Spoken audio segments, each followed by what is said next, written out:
Y he titulado el tema de esta noche, la consecuencia de un corazón incrédulo. Amén. ¿Lo puede decir conmigo? Las consecuencias de un corazón incrédulo. ¿Lo puede decir con más ánimo? Las consecuencias de un corazón incrédulo. La semana pasada vimos cómo los sirios habían sitiado a Samaria. Cuando una ciudad era sitiada, los ejércitos enemigos rodeaban la ciudad de manera que no podían salir de la ciudad. Las ciudades eran amuralladas. Eso impedía que los enemigos entraran a la ciudad, pero al sitiarla les bloqueaban el acceso al alimento, e incluso si había alguna fuente de agua que entraba a la ciudad, la cortaban. Samaria había sido sitiada y el alimento había escaseado a tal grado que los pocos que habían eran demasiado caros. Si ustedes se recuerdan, la Biblia nos narra ahí en el capítulo 6 que comían pues cabezas de asno y estiércol de paloma. Y la situación por el sitio en Samaria era tan grave que unas mujeres piden justicia al rey porque se habían puesto de acuerdo en comerse a sus hijos. Y lo hicieron el primer día, pero el segundo día la otra madre ya no tuvo corazón para comerse a sus hijos, a su hijo. Y esto estaba profetizado desde Moisés, 600 años antes. Vimos ahí en Deuteronomio 28 las consecuencias de la desobediencia. Y creo que usted lo leyó en su casa, ¿verdad? Primero habla acerca de las bendiciones de la obediencia y luego el capítulo 28 habla acerca de las consecuencias de la desobediencia. Y entre las consecuencias de la desobediencia precisamente estaba eso, que iban a ser sitiados y que iban a llegar a comerse a sus propios hijos. Por su parte, el rey Joram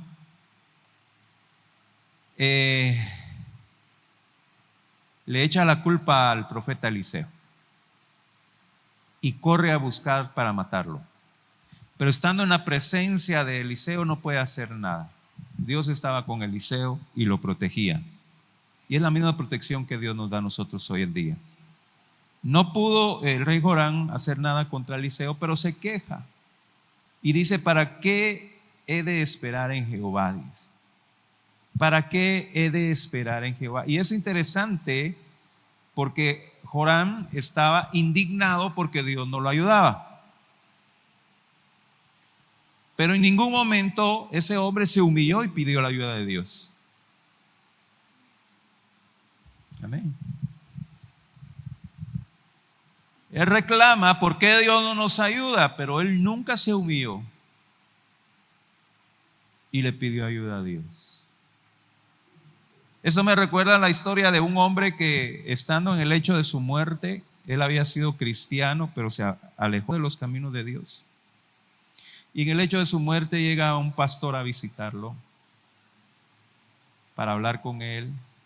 Y le dice el hombre al pastor: estoy enojado con Dios. Estoy muy enojado con Dios. El pastor le dice: pero ¿por qué usted está enojado con Dios? Porque por muchos años yo le pedí a Dios que me hiciera un milagro de ganarme la lotería.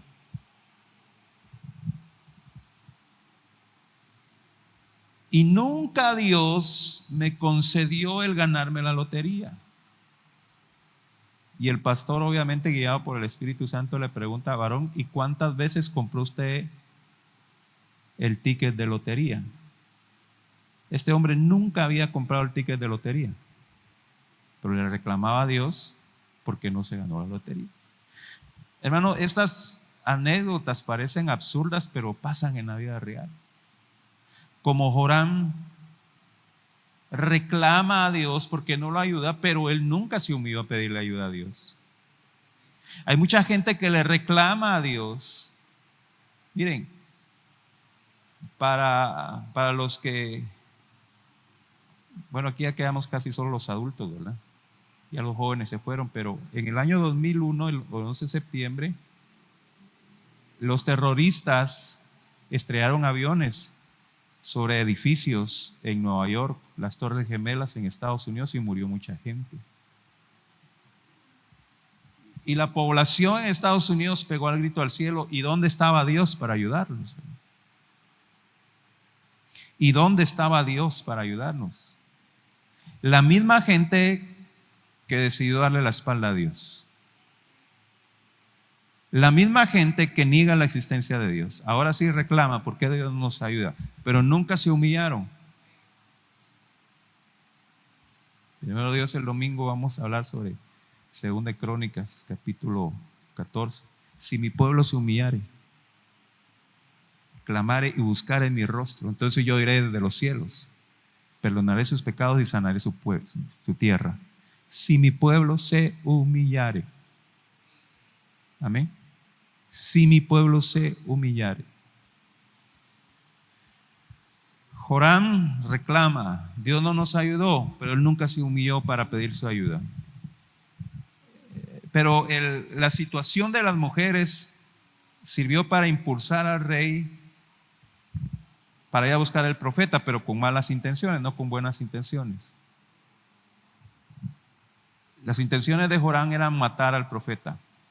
Y miren cómo es Dios de misericordioso, hermanos.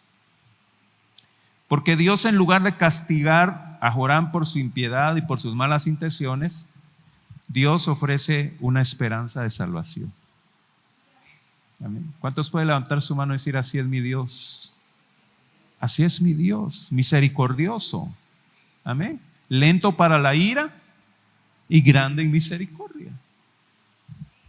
Es interesante, hermanos, que muchos predicadores les gusta predicar mucho de juicio y les gusta maldecir a la gente.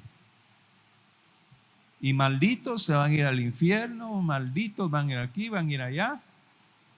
Sin embargo, ese no es el deseo de nuestro Dios. Y en Jeremías Dios dice: yo no deseo la muerte del impío, sino que el impío se convierta de sus malos caminos. Ese es el deseo de Dios. Y en esta ocasión, en lugar de emitir maldición en contra de Joram, Dios declara una esperanza. A la vez, hermanos, el profeta Eliseo, el portador de la palabra de Dios, no declara una maldición contra el rey, como estos predicadores, ¿verdad? Como estos predicadores: maldito aquí, maldito allá. Eliseo, en lugar de declarar una palabra de maldición contra el rey, proclama una palabra de salvación. Eliseo proclama buenas noticias de parte de Dios. Mire qué tremendo eso. Porque, hermanos, por favor, imaginémonos ese cuadro. Está Eliseo tranquilo, sentado con los ancianos del pueblo, cuando llega el rey bravo, con malas intenciones, queriéndolo matar. ¿Cómo actuaríamos nosotros? Yo soy el siervo de Dios y a mí no me puedes tocar y te maldigo. Posiblemente alguien le hubiera dicho así. Pero en lugar de hacer eso, Eliseo, guiado por el Espíritu Santo, proclama una palabra de salvación. Dios promete cambiar la situación en 24 horas. Leamos el versículo 1 que habíamos leído. Dijo entonces Eliseo: oíd palabra de Jehová. Así dijo Jehová: mañana a esta hora valdrá el seah de flor de harina 1 siclo y 2 seas de cebada 1 siclo a la puerta de Samaria. No solamente está diciendo que los precios iban a bajar, sino que también iba a haber alimento. Ya dejarían de comer carne de asno y estiércol de paloma para comer harina y cebada en abundancia y con precios accesibles. Pero la mentalidad limitada del hombre, que se basa en las circunstancias, la mentalidad limitada del hombre que que se deja guiar por lo que se ve, no puede creer en un milagro como este.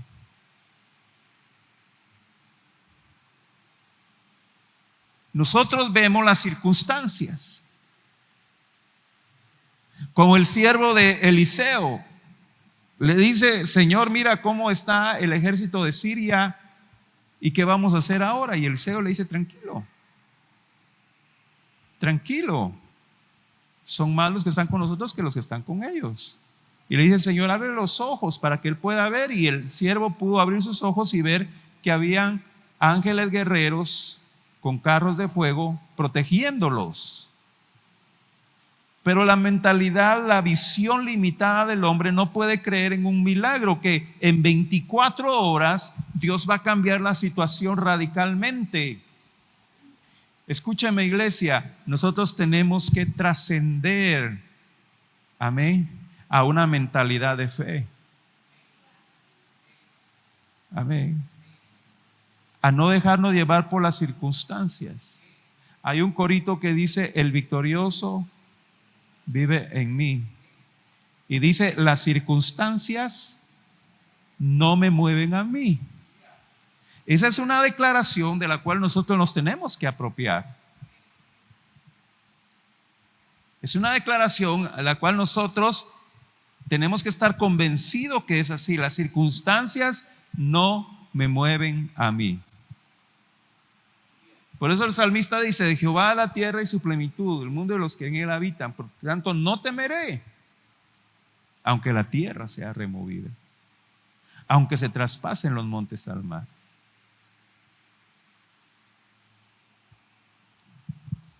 Yo creo que fue ayer o antier, salió la noticia que en Rusia hubo un terremoto de los más fuertes que ha habido, de 9 grados.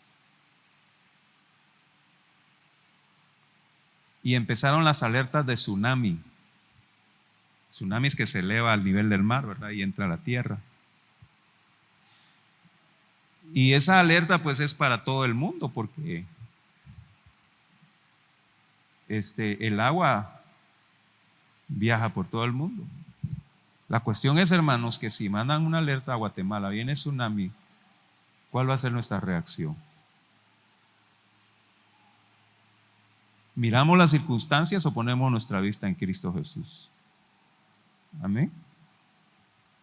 Que Dios puede hacer milagros. Entonces la mentalidad limitada del hombre no puede creer que Dios puede transformar la situación en menos de 24 horas.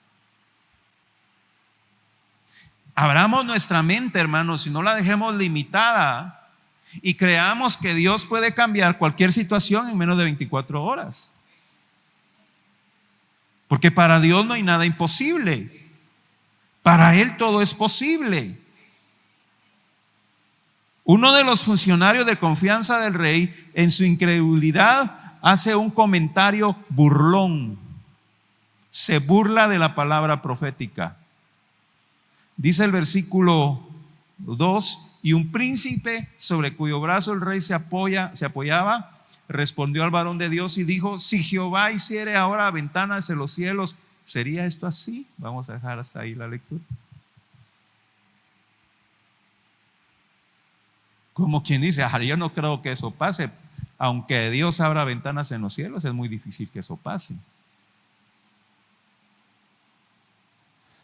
Cuando el pueblo de Israel estaba viajando por el desierto en la época de Moisés, el pueblo de Israel se quejó porque quería carne, estaban hastiados por comer maná. Y Dios dice: dile al pueblo que se prepare porque les voy a dar carne. Y Aarón también pecó de desconfiado, porque dice: Señor, ¿y cómo que nos vamos a comer todo el ganado? Porque ¿cómo va a haber carne para toda esta gente? 600,000 personas. Y esa es la ocasión en que Dios envió codornices. El punto es, hermanos, que el funcionario el príncipe no creyó, y sobre que no creyó se burló de la palabra de Dios. Este hombre, a pesar de que era israelita, no conocía a Dios. porque Dios en muchas ocasiones los había librado de sus enemigos. Este hombre pudo haber sido testigo de cómo Dios le revelaba al profeta Eliseo los planes de los sirios para que los israelitas no cayeran en sus trampas. Y aún así este hombre no creyó en la palabra profética. Este hombre estaba lleno de arrogancia y de incredulidad. Y por esa razón el profeta emite una palabra de juicio. Hasta aquí viene una palabra de juicio. Porque llegó al colmo, amén, de la arrogancia y de la incredulidad. El rey había llegado con intenciones de matar a Eliseo y Dios en su misericordia, en lugar de emitir juicio, en lugar de emitir condenación, declara una palabra de salvación. Pero aún así este hombre en su arrogancia, cuando recibe la palabra de salvación, no la cree, la rechaza. Entonces Dios dice: hasta aquí con tu incredulidad, y declara esto: he aquí, tú lo verás con tus ojos, mas no comerás de ello. Dios es paciente y misericordioso, hermanos, pero la paciencia de Dios tiene un límite. Tiene un límite. Y la paciencia de Dios para con este hombre había llegado a su límite.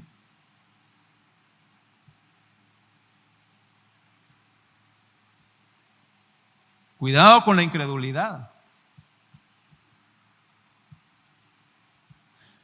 Hebreos 11:6: sin fe es imposible agradar a Dios. Dios pide de nosotros que creamos en Él. Yo no sé si me está escuchando.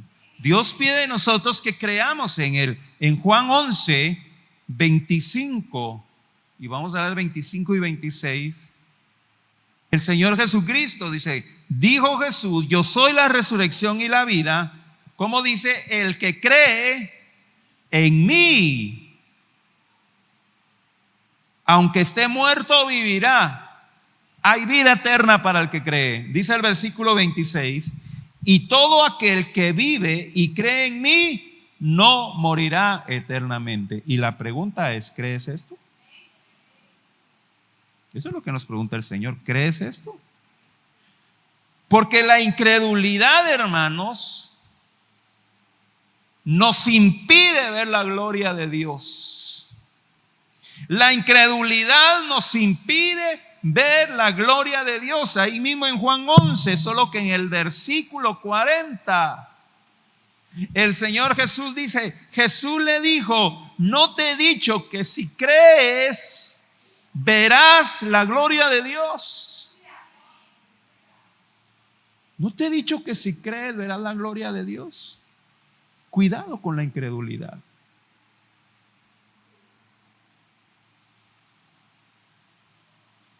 El incrédulo no tiene vida eterna.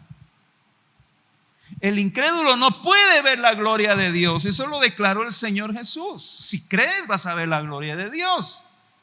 Y si lo ponemos al revés, si no crees, no verás la gloria de Dios. ¿Cuántos quieren ver la gloria de Dios? Entonces hay que creer.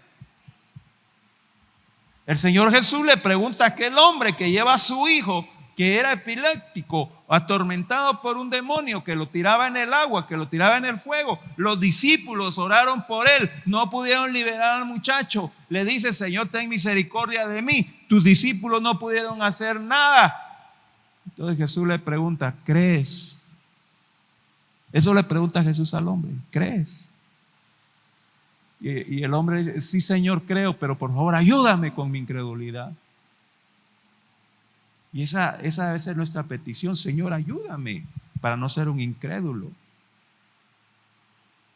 ¿Cuántos pueden levantar su mano y decir: Señor, ayúdame a no ser un incrédulo? Con todo su corazón pídaselo a Él. Este funcionario del rey no creyó y se burló. Y cuando él no creyó y se burló, vino juicio contra él.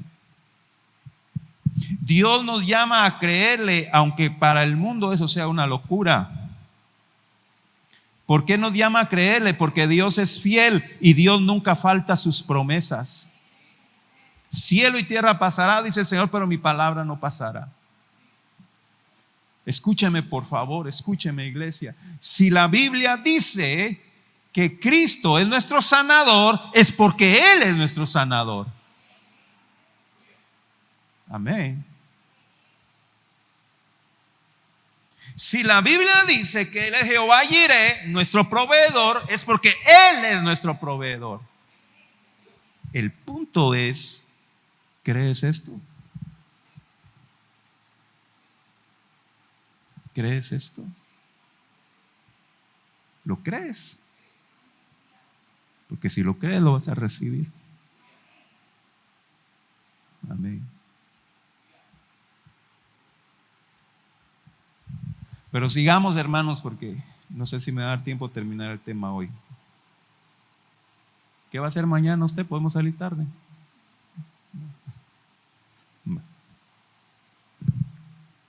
Ya se me secó la boca.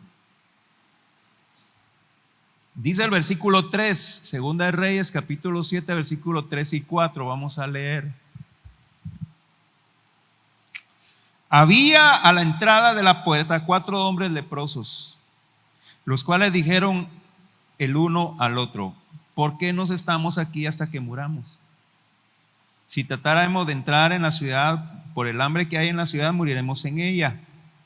Y si nos quedamos aquí, también moriremos. Vamos pues ahora, pasemos al campamento de los sirios. Si Dios nos dieren la vida, viviremos. Y si nos dieren la muerte, moriremos.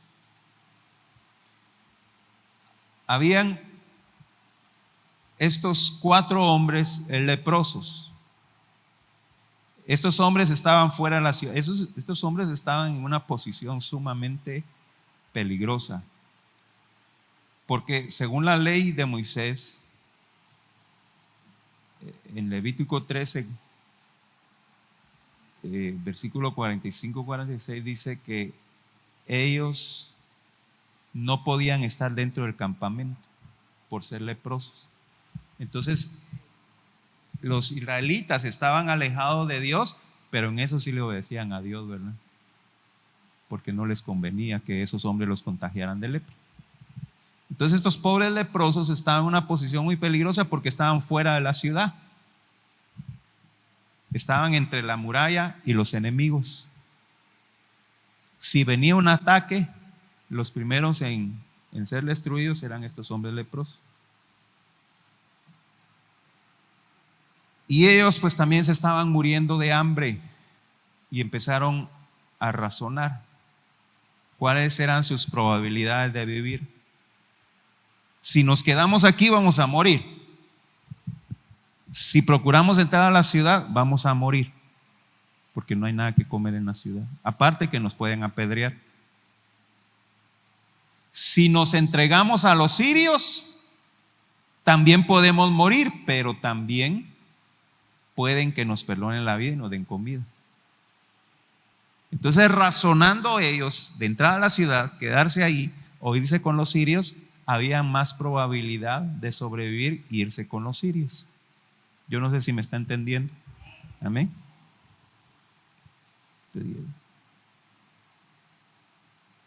Si tratáramos de entrar en la ciudad, por el hambre que hay en la ciudad, moriremos en ella. Si nos quedamos aquí, también moriremos. Vamos pues ahora y pasemos al campamento de los sirios. Si ellos nos dieren la vida, viviremos, y si no la dieren, nos dieren la muerte, pues moriremos. Ya sea que nos quedemos en Samaria, que nos quedemos aquí o que vayamos con los sirios, vamos a morir. Cualquier camino que escojamos nos lleva a la muerte. Pero si nos vamos con los sirios, hay una esperanza, una pequeña esperanza de que nos perdonen la vida. Entonces dice el versículo 5: se levantaron pues al anochecer para ir al campamento de los sirios, y llegando a la entrada del campamento de los sirios, no había allí nadie. Quiero aclararles, hermanos, que también cuando, miren, por favor, vayan conmigo aquí, después leen la historia en su casa, porque yo necesito que ustedes vayan conmigo para que vayan entendiendo bien. Amén.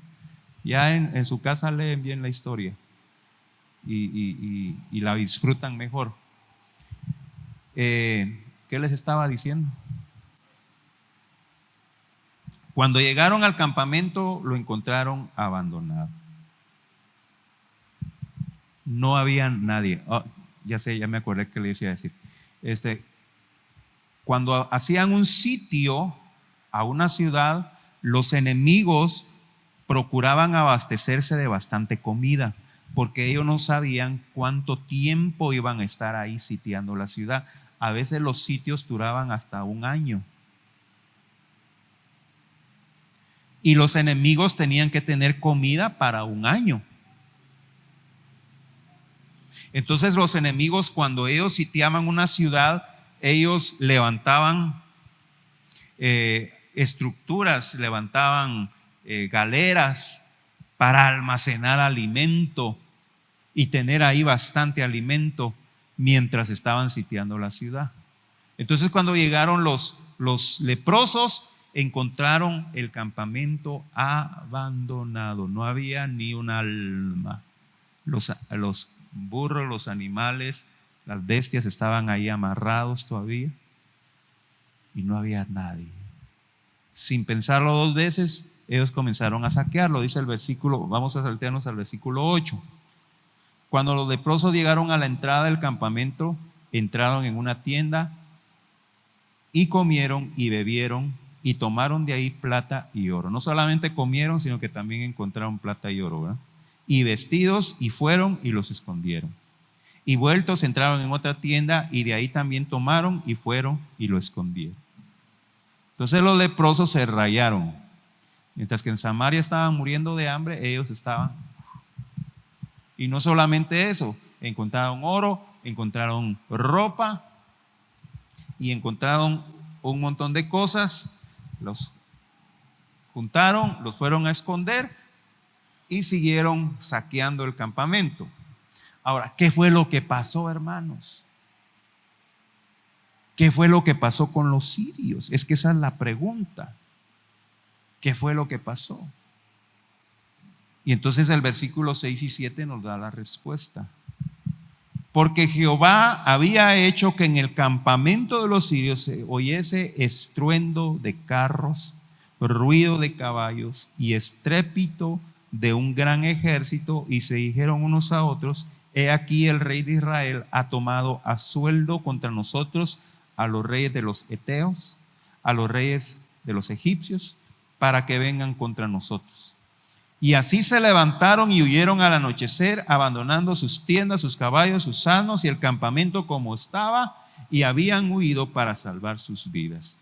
¿Qué fue lo que hizo Dios, hermano? Mire cómo actúa Dios de precioso. Acuérdense, hermanos, que en esa época todavía no tenían el sistema de red eléctrica como hay ahora, donde hay focos y lámparas. Y todo estaba oscuro, era de noche, estaba oscuro. Y los sirios estaban en esa oscuridad cuando empezaron a escuchar, hermanos. Empezaron a escuchar el ruido de caballos, estruendos de carro, aquel blum, blum, blum. Y les entró temor, pavor, un miedo, hermanos, escalofriante. Y en la mente de los sirios dijeron: oh, el rey de Israel contrató a los reyes vecinos para que vengan a rescatarlos. Y sintieron miedo. Y así de noche, tropezándose, salieron corriendo y dejaron absolutamente todo tirado.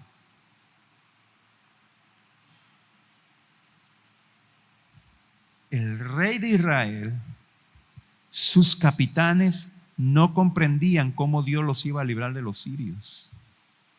¿Sabe, hermano?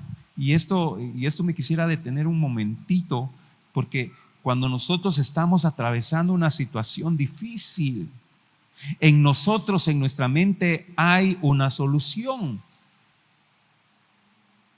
Es que si sucediera esto, entonces yo podría salir de este problema.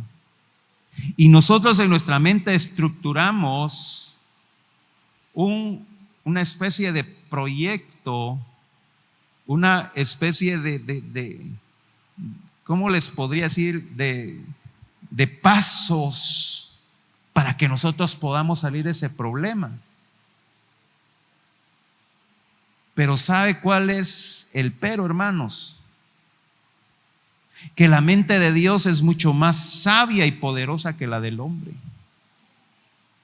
La solución mía no es la solución de Dios. Amén. Y a veces nosotros nos empecinamos: Dios, yo quiero que me abras puertas allí. Allí quiero que me abras puertas. Ahí está mi solución, Dios. Y Dios dice: no, esa no es tu solución, yo tengo una solución mejor. No, pero yo quiero ahí. No, no es ahí, yo tengo una solución mejor. Usted ha leído Isaías 55, versículo 8. Y si no, leámoslo ahorita. Isaías 55, 8. Porque mis pensamientos no son vuestros pensamientos, ni vuestros caminos mis caminos, dijo Jehová. Versículo 9. Como son más altos los cielos que la tierra, así son mis caminos más altos que vuestros caminos, y mis pensamientos más que vuestros pensamientos. De manera, hermanos, que es mejor confiar en Dios que confiar en mi solución. Dios, si me das la solución de esta y esta manera, yo voy a salir del problema. No, dice Dios, ahí no está la solución. El rey de Israel ni se imaginaba cómo le iba a liberar Dios de los sirios. La mentalidad de Israel, del rey de Israel, era que Dios les iba a dar capacidad para combatir con los sirios e iban a salir a pelear, y la batalla se iba a prolongar 1, 2, 3 días, y al fin iban a vencer a los sirios, y entonces iba a haber comida. Pero Dios tenía otra solución. ¿Y cuál fue la solución de Dios? Sencilla: les pongo miedo. Les pongo miedo en el corazón, que salgan huyendo y que dejen todo. Ahí está la solución. De una manera fácil y práctica, Dios hizo que los sirios abandonaran el campamento y dejaran todas sus posesiones y sus provisiones. Ahora, los leprosos habían encontrado alivio en su necesidad. Pero entonces vino algo que todos tenemos, y es la conciencia. Entonces vino la conciencia y los empezó a acusar. Ustedes deben compartir con el pueblo. Y quizá peleaban en su mente: Señor, pero si ellos nos rechazaron a nosotros, ellos nos despreciaron. Sí, pero ustedes tienen que compartir. Amén. Recuérdense que estos hombres eran leprosos y habían sido expulsados de la ciudad. No los querían en la ciudad. Mire para acá, por favor. Yo le pregunto algo: ¿usted ayudaría a alguien que no lo quiere? Solo su cara me lo dijo todo. ¿Usted ayudaría a alguien que no lo quiere?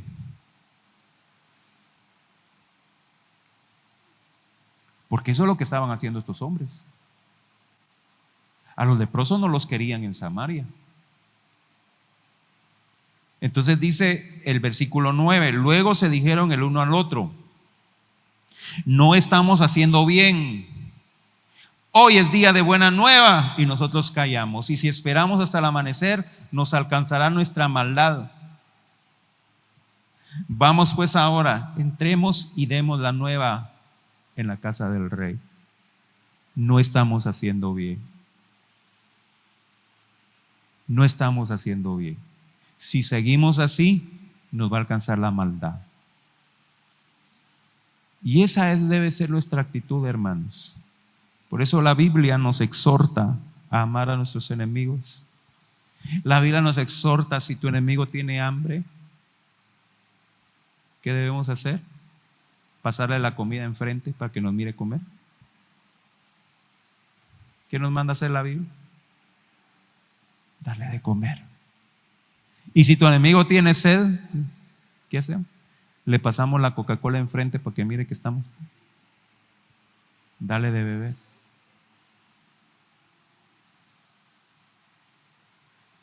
Ellos habían encontrado salvación y su conciencia los acusaba por no compartir esas buenas noticias. Y ese debe ser el sentir de la iglesia, compartir las buenas noticias. Compartir con aquellos que andan en tinieblas. Compartirles que hemos encontrado la luz. Compartir el evangelio. ¿Sabe qué es compartir el evangelio? Compartir el evangelio es un necesitado diciéndole al otro necesitado donde hay alivio. Eso es compartir el evangelio. Nosotros somos necesitados. Y allá afuera hay muchos necesitados. Y nosotros hemos encontrado la fuente de nuestra provisión. Y debemos ir allá afuera y compartir con los que no han encontrado la fuente de la provisión, que en Cristo podemos encontrar provisión. Marcos 16:15, ir por todo el mundo y predicar el evangelio a toda criatura. Pero sigamos, hermanos, se nos está yendo el tiempo. Versículo 11 y 12, Segundo de Reyes 7, 11 y 12. Los porteros gritaron y lo anunciaron dentro en el palacio del rey. Y se levantó el rey de noche y dijo a su siervo: yo declararé lo que os ha hecho los sirios, los que nos han hecho los sirios. Ellos saben que tenemos hambre y han salido de las tiendas y se han escondido en el campo, diciendo: cuando haya salido de la ciudad, los tomaremos vivos y entraremos en la ciudad. Los leprosos fueron y anunciaron. Y desde la pared gritaron: oigan, tenemos buenas noticias, díganle al rey que allá no hay nada, allá los sirios ya no están y el campamento está vacío. Nosotros fuimos a comer y les venimos a compartir esa buena noticia. Y cuando llegó la noticia delante del rey, ¿cuál fue la actitud del rey? No creer.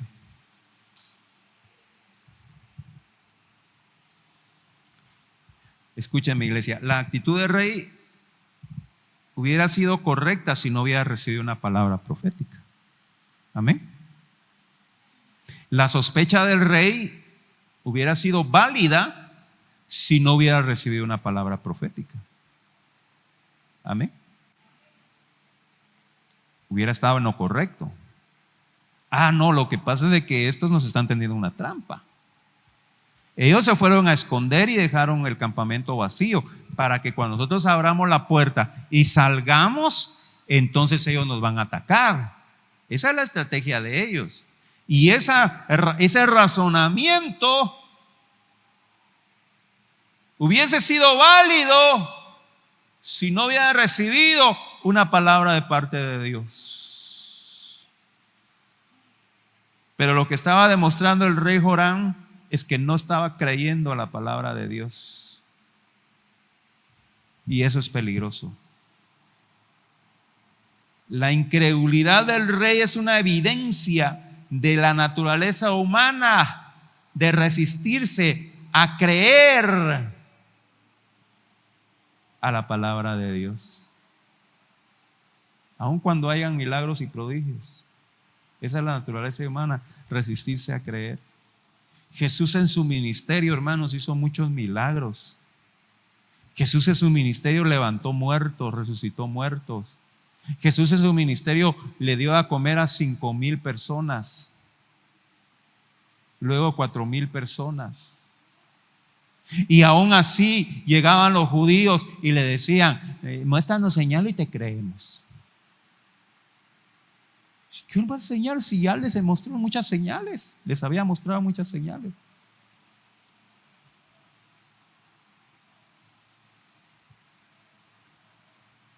Usted ha leído en Lucas 16 la historia del rico y Lázaro. El rico fue al lugar de tormento y Lázaro fue al seno de Abraham. El rico le decía: Padre Abraham, manda a Lázaro que moje su dedo y empape mi lengua porque estoy ahí en este tormento. Y Abraham le dice: no se puede. Entonces, ¿sabes qué? Manda a Lázaro. Imagina, estaba en el infierno y todavía quería mandar. Manda a Lázaro que le vaya a anunciar a mis hermanos para que no vengan a este lugar. ¿Y qué contestó Abraham? Leemos Lucas 16, 29 al 31. Y Abraham le dijo: a Moisés y a los profetas tienen, óiganlos. ¿A qué se refería Abraham con Moisés y los profetas? A la Biblia. Moisés y a los profetas tienen, óiganlos. ¿Y qué dijo el rico? Él entonces dijo: no, padre Abraham, pero si alguno fuere de ellos de entre los muertos, se arrepentirán. Entonces, ¿qué le está diciendo el rico? No le van a creer a la Biblia. Pero si resucita Lázaro, entonces sí van a creer. Eso fue lo que le dijo el rico. ¿Qué piensa usted de eso, hermano? ¿Será que si alguien se levanta de la tumba a predicar, se convierte a la gente?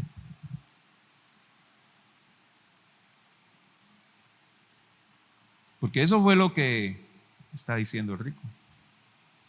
Y eso es lo que muchos han dicho, han tratado de hacer, ¿verdad? Yo fui al infierno y resucité y vengo a predicarles. Pero ¿qué le contestó Abraham? Si no oyen a Moisés y a los profetas, si no oyen la Biblia, tampoco se persuadirán aunque alguno se levantare de los muertos.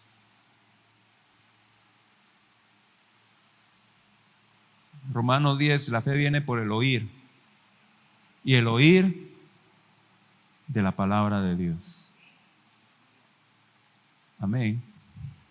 El rey no creyó.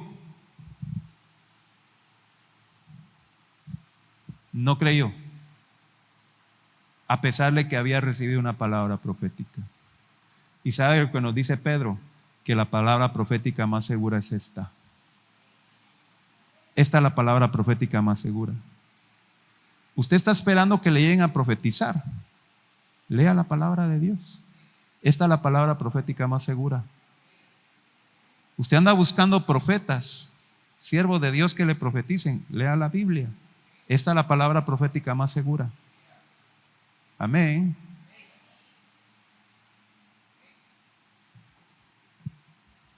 No creyó el rey. Entonces viene el versículo 13. Rápidamente, hermanos, que el tiempo ya se nos fue.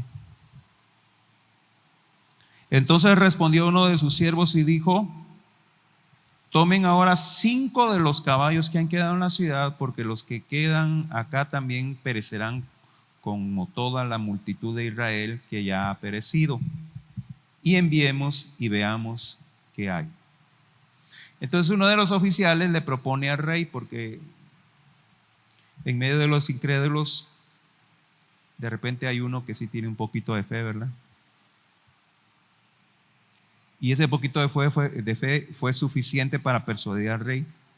Y le dice a unos oficiales: mire, señor, mande hay 5 caballos, mande a 5 mensajeros para que vayan a corroborar la historia y que nos vengan a dar la noticia. ¿Cuántos enviaron? ¿Cuántos? 5. ¿Cuántos son los ministerios?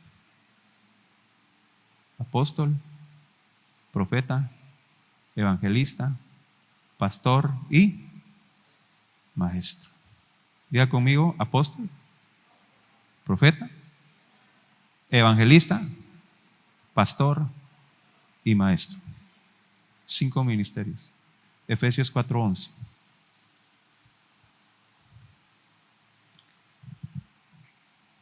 Que se resumen estos ministerios en proclamar el mensaje de salvación. Amén. Los 5 ministerios se resumen en proclamar el mensaje de salvación. Ahí se les jalan otras cosas ahí por allá, pues están errados. Los 5 ministerios son para proclamar el mensaje del evangelio, el mensaje de salvación. Muy bien. Versículos 16 y 17. Entonces el pueblo salió y saqueó el campamento de los sirios, y fue vendido un seah de flor de harina por un siclo y 2 seahs de cebada por un siclo, conforme a la palabra de Jehová. Y el rey puso a la puerta a aquel príncipe sobre cuyo brazo él se apoyaba, y lo atropelló el pueblo a la entrada, y murió conforme a lo que había dicho el varón de Dios cuando el rey descendió a él. De manera, hermanos, que la palabra profética de Eliseo se cumple. Hay alimento en el pueblo en abundancia y accesible. Se cumple la palabra. En 24 horas cambió la situación para bien. Amén. Esa es la misericordia de Dios, hermano. Mire para acá. Israel no se lo merecía. Israel no se merecía eso.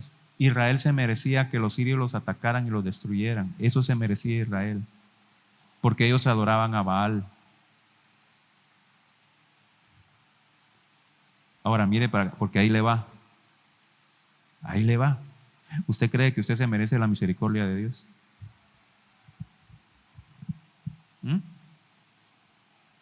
¿Creemos que merecemos nosotros la misericordia de Dios? ¿Cree usted que nosotros merecemos el estar aquí esta noche? El que usted y yo estemos aquí esta noche es misericordia de Dios. Aunque algunos ahorita aquí están incómodos y no quieren estar aquí, pero esa es manifestación de la misericordia de Dios. Así que cuando alguien le haga algo y usted sienta que no lo merece, póngase a pensar bien qué es lo que nosotros merecíamos. ¿Qué merecíamos nosotros? La condenación eterna. Pero por la misericordia de Dios estamos aquí. Pero ¿qué pasó con aquel funcionario incrédulo? Aquel que dijo, oh, ¿qué va a pasar? Dios va a abrir la ventana de los cielos, que se burló. ¿Qué pasó con él? El rey lo pone a la puerta para que organice el movimiento de la gente. Pero como la gente cuando vio que o escuchó que había alimento,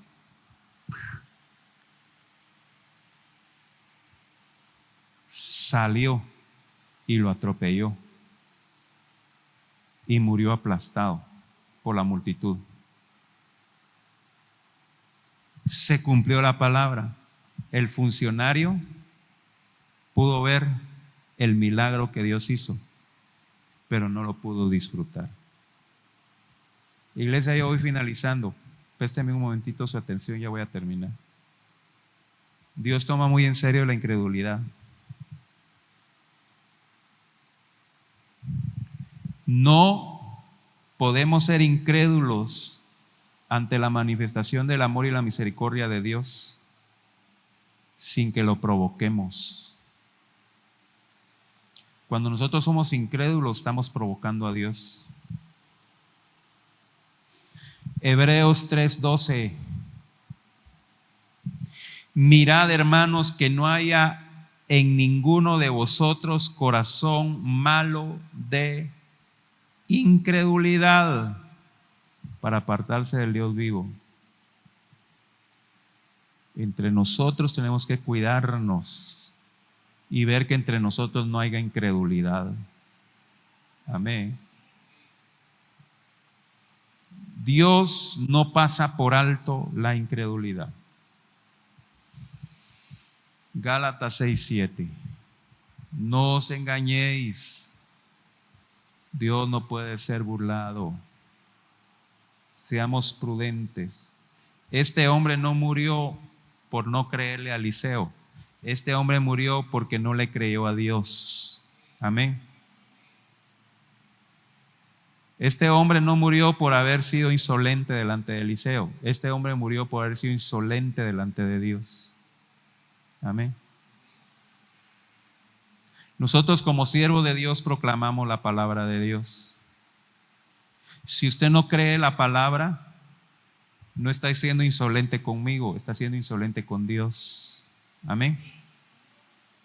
Por eso el Señor Jesucristo le dice a sus discípulos: el que a vosotros os rechaza, a mí me rechaza, dice el Señor. Amén. El hombre murió por la incredulidad. Ahora, Apocalipsis 21:8 dice que los incrédulos sufrirán el castigo eterno. Pero los cobardes e incrédulos. Y ahí siguen otras características: abominables y homicidas, fornicarios, hechiceros, idólatras, los mentirosos, tendrán su parte en el lago que arde con fuego y azufre, que es la muerte segunda. Cuidado con la incredulidad. ¿Cómo es el título del mensaje? Las consecuencias de un corazón incrédulo. Esas son las consecuencias de un corazón incrédulo, hermano. Por eso en esta noche yo les invito, hermanos, para que ustedes evalúen su corazón y vean si hay incredulidad en su corazón.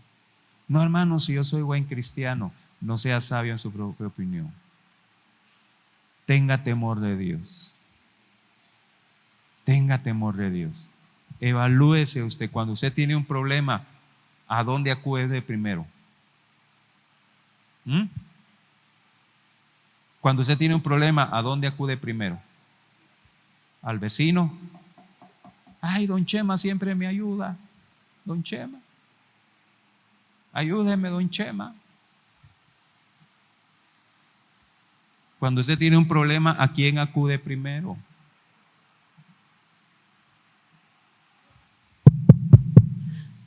Cuando usted tiene un problema, ¿a quién acude primero?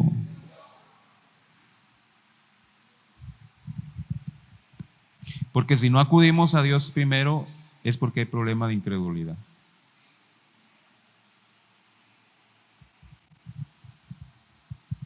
Y no lo estoy diciendo en broma, hermano. Esto es muy serio. Esto es muy serio.